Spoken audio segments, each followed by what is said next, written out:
और चलिए अब बात करते हैं बुलेटिन में बादलों के अजब गजब रंग की। कहीं पर बादलों को तरसे तो कहीं पर बादल ही रुला रहे हैं। जून के आखिर में आसमानी सैलाब से तबाही मचती हुई नजर आ रही है। दरअसल नॉर्थ ईस्ट के 3 स्टेट इस वक्त बुरी तरह से अफेक्टेड हैं, जिसमें असम है, अरुणाचल प्रदेश है और सिक्किम। लैंडस्लाइड और सैलाबी आफत से हाहाकार यहाँ पर मचा हुआ है। असम के धेमाजी जिले में 300 मीटर लंबा लोहे का ब्रिज टूट गया और बह गया। सिक्किम के जोंगू में खोला नदी पर बना ये जो बेली ब्रिज है वो भी सैलाब में समा गया। वहीं अरुणाचल प्रदेश में 9 जिले सैलाबी संकट और लैंडस्लाइड से प्रभावित हो रहे हैं। कई इलाके ऐसे हैं जहां से लैंडस्लाइड की खबरें आ रही हैं। एनडीआरएफ, पुलिस, पैरामिलिट्री की मदद से युद्ध स्तर पर रेस्क्यू ऑपरेशन लगातार चल रहा है। कई हिस्सों में सड़कें और पुल टूट गए हैं, संपर्क खत्म हो गया है। नेशनल हाईवे 13 पूरी तरह से बंद है इस वक्त। अरुणाचल प्रदेश में अब तक 3 लोगों की जान जा चुकी है, कई लोग अब भी लापता हैं।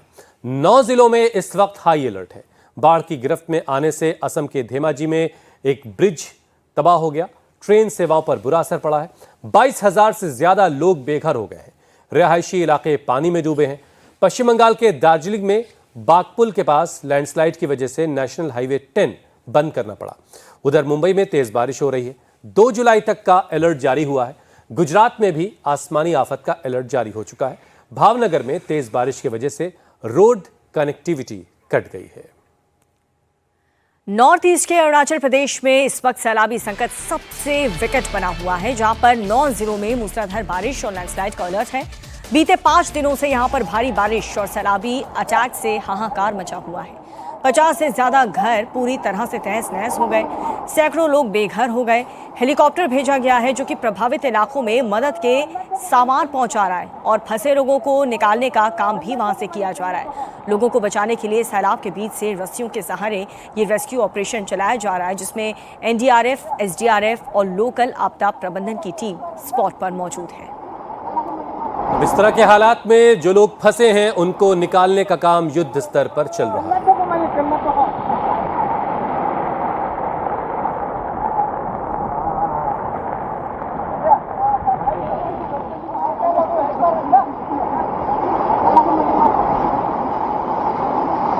अब ये अरुणाचल की तस्वीरें आप देख रहे हैं। एक उफनता हुआ नाला है और रेस्क्यू टीमें उस नाले से के दोनों तरफ रस्सियां बांध करके लोगों को वहां से निकाल रही हैं। ये भी अरुणाचल की तस्वीरें देख रहे हैं। कई पान्योर जिले के नीपको कॉलोनी में करीब 50 घर पूरी तरह से तबाह हो गए हैं। पोसा और पीचापूल इलाकों में 25 से ज्यादा मकान सैलाब की चपेट में आने से उनको भी नुकसान हुआ है। ये पानी का खौफनाक रूप जो आप देख रहे हैं, इसकी वजह से बड़ी तबाही की खबरें आ रही हैं।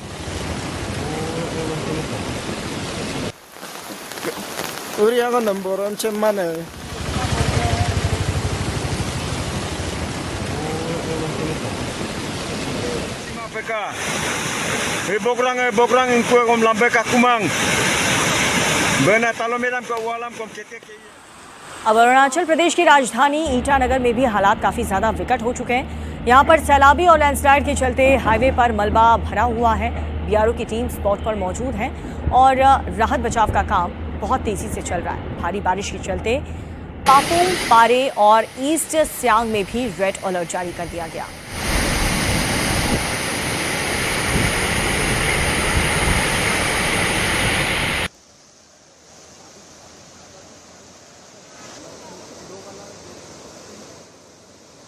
पहाड़ी इलाकों में बारिश जो है वो लोगों के लिए मुसीबत बनी हुई है। लोगों को सुरक्षित जगहों पर जाने के लिए कह दिया गया है। किडी नदी खतरे के निशान से ऊपर बह रही है, जिसकी वजह से कई इलाकों से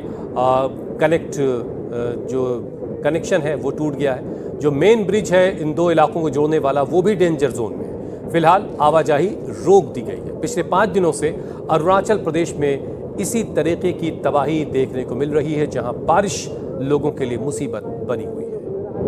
ये ऊपरी इलाकों से आता हुआ पानी अपने साथ मलबा और कीचड़ ला रहा है और लोगों के घरों को नुकसान पहुंचा रहा है। नॉर्थ ईस्ट के असम में सैलाबी आफत से तबाही का मंजर है, उसकी तस्वीर भी आपको दिखाएंगे। दरअसल असम के 6 जिलों में रेड अलर्ट जारी किया गया है और भारी बारिश और बाढ़ के चलते तबाही यहां पर मची हुई है। 22,000 से ज्यादा लोग बेघर हो चुके हैं, जिसके बाद से अब युद्ध स्तर पर रेस्क्यू ऑपरेशन शुरू हो चुका है। असम के तिनसुकिया डिवीजन में सैलाब के अटैक के चलते रेल सेवा पूरी तरह से बंद कर दी गई है और साथ ही शिला पाथर के बीच ट्रेन सेवाएं अगले आदेश तक बंद कर दी गई हैं। यहां पर रास्ता कट चुका है, ट्रेन नहीं चल सकती, ब्रिज बह गए हैं। तकरीबन 60 साल पुराना ये लोहे का ब्रिज बुरी तरह से डैमेज हो चुका है। धेमाजी, नलबाड़ी, डिब्रूगढ़, चिरांग, लखीमपुर और कोकराझार जैसे जिलों में कुल 22,000 से ज्यादा लोग बाढ़ की जद में आए, बाढ़ की चपेट में आए।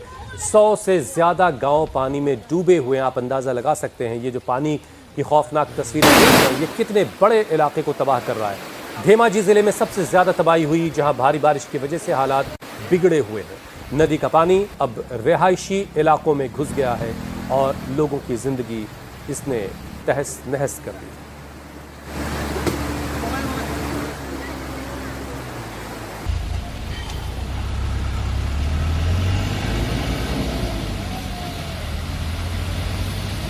पूरा का पूरा एनएच आप देखिए, ये नेशनल हाईवे है। अक्सर बाढ़ग्रस्त इलाकों में लोग नेशनल हाईवेज पर आकर के अपनी पनाहगाह बनाते हैं ऐसे वक्त में, लेकिन यहाँ तो नेशनल हाईवे भी पानी में डूबा दिखाई दे रहा। पश्चिम बंगाल में भी भारी बारिश और बाढ़ से बड़ी तबाही हुई है। दार्जिलिंग के पहाड़ी इलाकों में सबसे ज्यादा असर देखा जा रहा है। सिक्किम में सैलाबी आफत से दार्जिलिंग के सेवोक में सबसे ज्यादा हालात बिगड़े। बागपुल के पास लैंडस्लाइड हुआ, नेशनल हाईवे 10 बंद करना पड़ गया। हजारों लोग रास्तों में अभी फंसे हुए। और कोलकाता में भी तेज बारिश से मौसम का मिजाज काफी बदल चुका है। अगले 2 दिन तक कोलकाता और आसपास के जिलों में बारिश का अलर्ट जारी कर दिया गया है। गर्मी से लोगों को राहत मिली, लेकिन देखिए बारिश मुसीबत बनकर खड़ी हो चुकी है। यहाँ पर आप देख सकते हैं ट्रैफिक की समस्या एक बार फिर से शुरू हो चुकी है। बरसात के इस मौसम में ये कोलकाता की तस्वीर आपको दिखा रहे हैं, जहाँ पर लगातार बारिश हो रही है और आने वाले दिनों के लिए भी मौसम विभाग की तरफ से अलर्ट जारी कर दिया गया है। और अगली बड़ी खबर मुंबई से है, जहां कल रात से हुई बारिश ने शहर का हाल बेहाल कर दिया है। कल देर रात से शुरू हुई बारिश आज सुबह तक जारी रही, जिसकी वजह से निचले इलाकों में पानी भर गया। अंधेरी, सबवे, पनवेल, वाशी, नवी मुंबई समेत महानगरी के कई और इलाकों में इस वक्त जल भराव जैसे हालात हैं। ट्रैफिक की रफ्तार पर एक तरीके से ब्रेक लग चुकी है। आज वर्किंग डे है, आज सोमवार का दिन है। ऐसे में आज ऑफिस जाने के लिए लोग काफी परेशानियों को झेलते हुए दिखाई दिए। पनवेल इलाके में जोरदार बारिश की वजह से सड़कों पर पानी भरा और इसकी वजह से ट्रैफिक पर खासा असर दिख रहा है। कुछ जगहों पर जल भराव की वजह से गाड़ियां भी बंद हो गई हैं। लोगों को घर पहुंचने में काफी जद्दोजहद करनी पड़ रही है।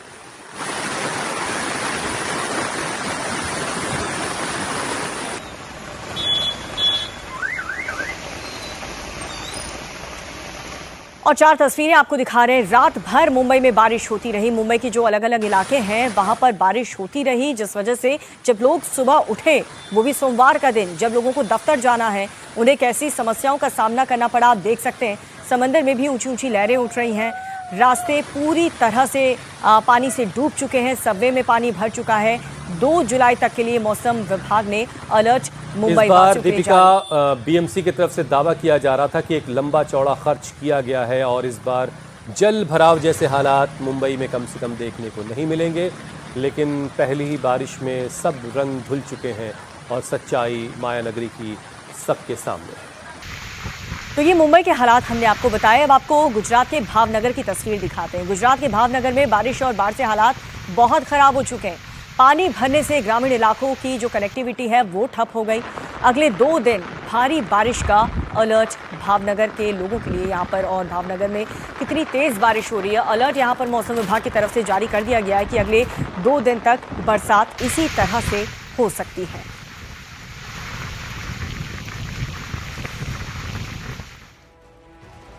और अब बात करते हैं पुणे की हेट स्टोरी की। सिया की स्याह साजिश की पुणे के केतन मर्डर केस को लेकर के लगातार हुए खुलासे हो रहे हैं।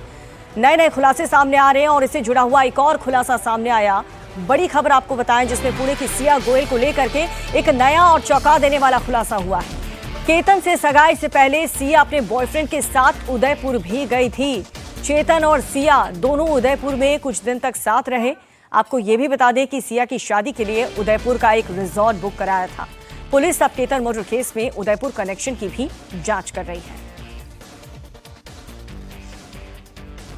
तो केतन अग्रवाल मर्डर केस का उदयपुर कनेक्शन अब पुलिस की टीम जांच कर रही है, क्योंकि सिया और चेतन लोहगढ़ जाने से पहले उदयपुर गए थे और वहां पर सिया उसके साथ चेतन के साथ ठहरी भी थी। तो क्या कुछ वहां पर प्लानिंग करने के लिए ये दोनों वहां पर रुके थे? इस पूरे मामले को लेकर अब उदयपुर कनेक्शन भी सामने आ रहा है, जिसको लेकर पुलिस जांच कर रही है।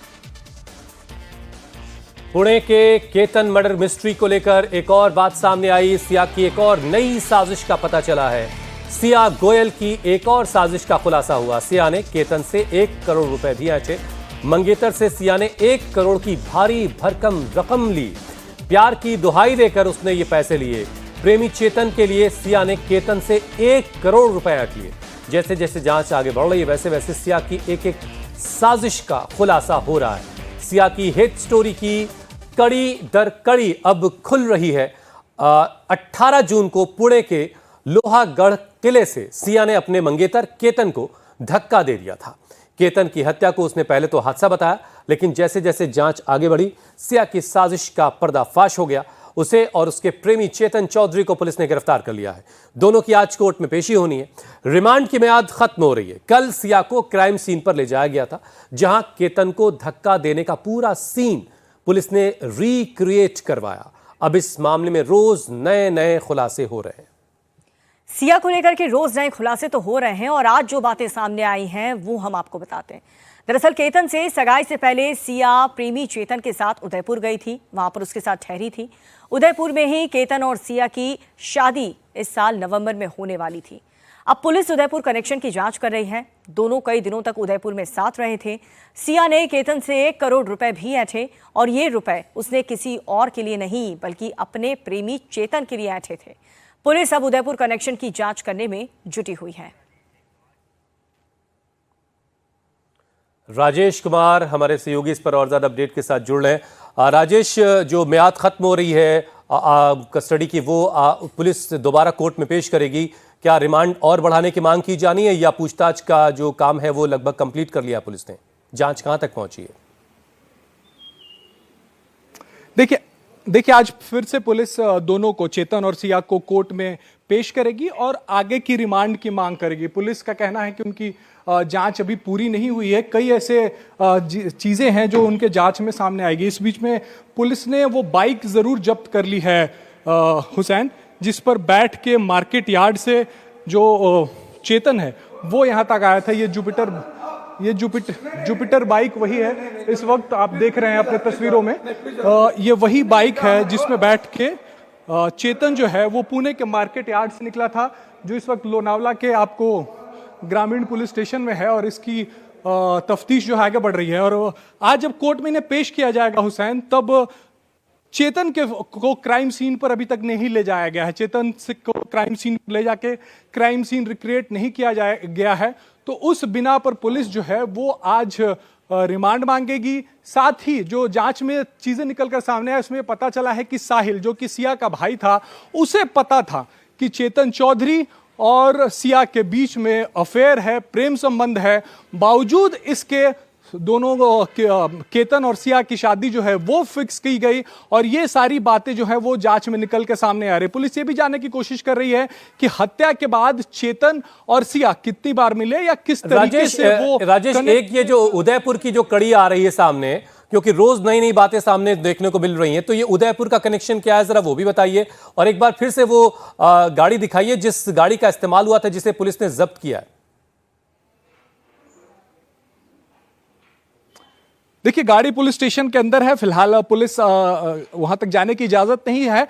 हम ये बताने की कोशिश कर रहे हैं कि उदयपुर गए थे ये लोग और एक बार नहीं, जो जानकारी निकलकर सामने आ रही है तकरीबन 2 बार गए थे। इसके पहले क्योंकि ये राजस्थान का ही रहने वाला है चेतन चौधरी, तो अपने पैतृक गांव भी लेकर गया था, लेकिन अकेले नहीं जाते थे, फ्रेंड्स ट्रिप के नाम पे जाते थे और भी दोस्त इनके साथ दोस्तों के नाम पे जाते थे। और पुलिस ये जांचने की कोशिश करी कि क्या और दोस्त जाते थे इनके साथ या ये दोनों अकेले गए। उदयपुर के बारे में जानकारी निकलकर सामने आ रही है कि जिस जगह पर सिया और केतन की शादी होनी थी उसे दिखाने के लिए भी वहां पर ये सिया जो है वो चेतन को लेकर गई थी और इन्हीं सब वजहों से चेतन ने सिया पर प्रेशर बनाया था कि आपको शादी नहीं करनी है। और इसके लिए एक ही उपाय दोनों को सूझा केतन को रास्ते से हटाने का। कल जब क्राइम सीन रिक्रिएट करने के लिए सिया जो है वो लोहगढ़ फोर्ट में गई थी तो पुलिस को उसने तफसील से बताया और उसने कहा कि चेतन ने ही धक्का दिया है। उसने बताया कि उनके बीच में एक कोड था, जैसे ही सिया बैठेगी उस वक्त केतन को धक्का देना है। सिया की यह जिम्मेदारी थी कि वो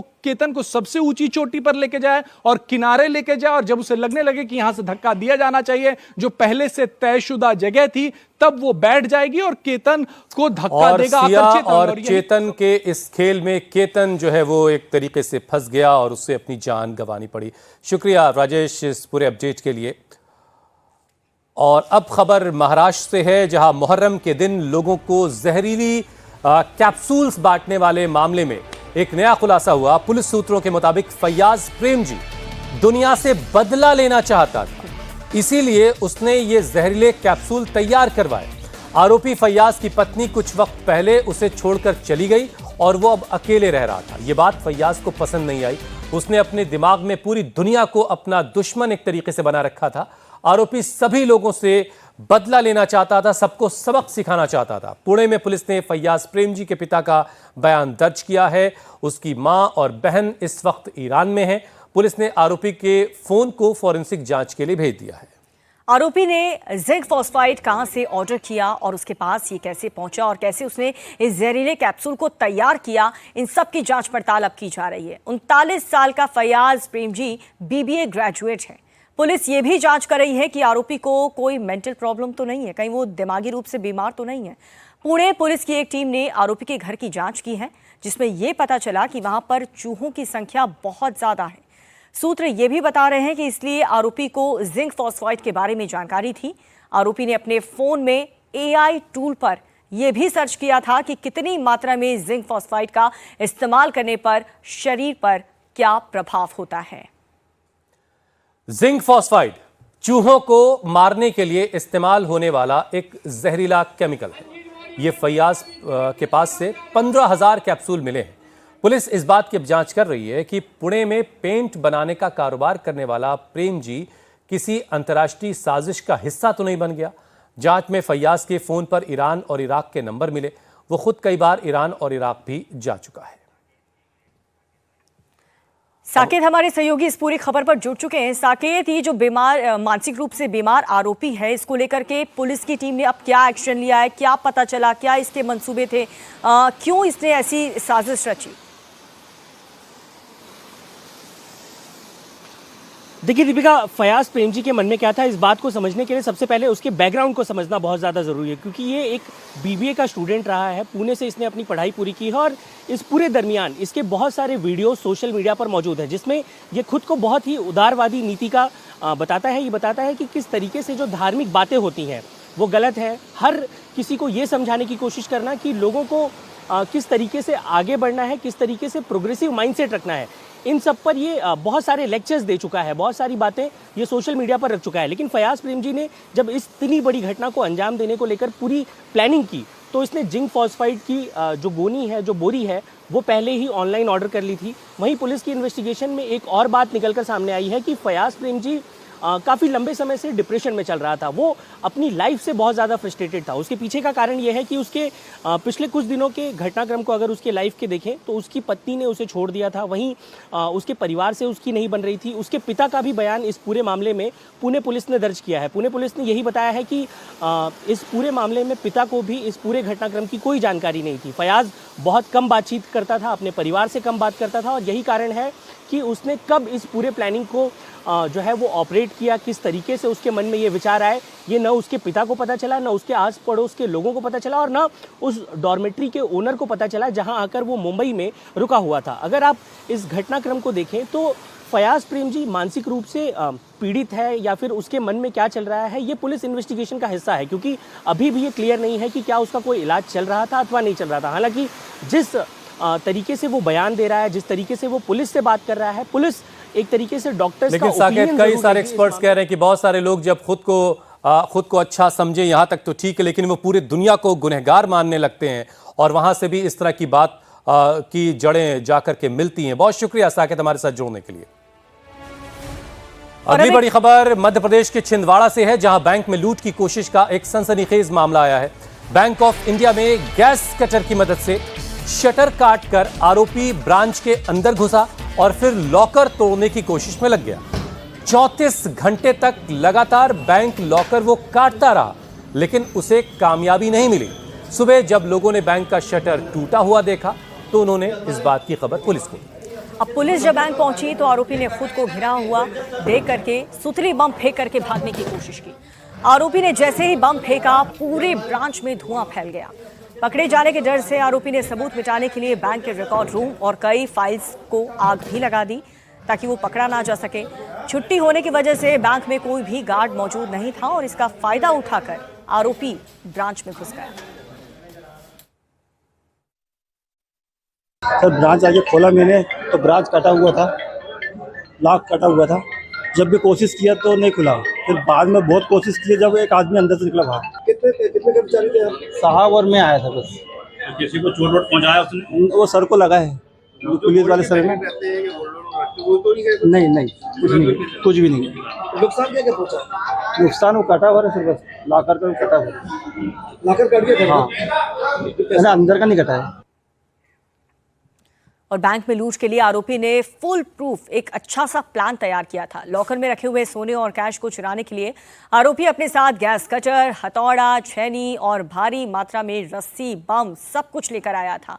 बैंक में धमाका करने के बाद आरोपी धुएं का फायदा उठाकर बाहर की तरफ भागा, लेकिन बाहर पहले से मुस्तैद पुलिस ने उसे धर दबोचा।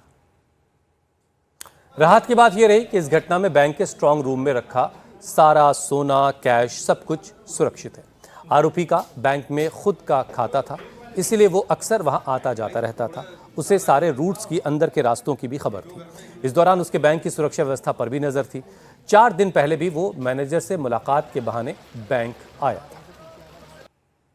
बैंक ऑफ इंडिया जो सत्कार तिराहे पे है, वहाँ पे बैंक के जो गेट्स हैं, चैनल गेट्स, सॉरी जो शटर गेट है वो वहाँ पे कटा हुआ पड़ा हुआ है। इसी बीच में जब इनने शटर उठा के देखा तो अंदर जैसे प्रवेश करने के लिए किया, उसी में एक व्यक्ति उनको वहाँ पे कोई दिखा जिसने कि अचानक जो उसमें आग से लगाई पॉलीथीन में, और उसमें बम, जो सुतली बम जो होते हैं, सुतली बम टाइप के जो है वो फोड़ने उड़ने लगा। तो इसके द्वारा जो है प्रयास किया गया है कि यहाँ पे जो चेस्ट वगैरह है उसको काटा जाए और जहाँ पे इनके वैल्यूबल्स वगैरह जो रहते हैं उसको इसने जो है तोड़-फोड़ करने की कोशिश की। वाराणसी में जमीन विवाद को लेकर के दो पक्ष के बीच भारी बवाल हुआ है। ये मामला इतना बढ़ गया कि दोनों पक्षों ने एक दूसरे पर पत्थरबाजी शुरू कर दी। हमले में कई लोगों के घायल होने की जानकारी है और बताया ये भी जा रहा है कि दोनों पक्ष के बीच जमीन को लेकर तकरीबन 1.5 साल से ये पूरा विवाद चल रहा था।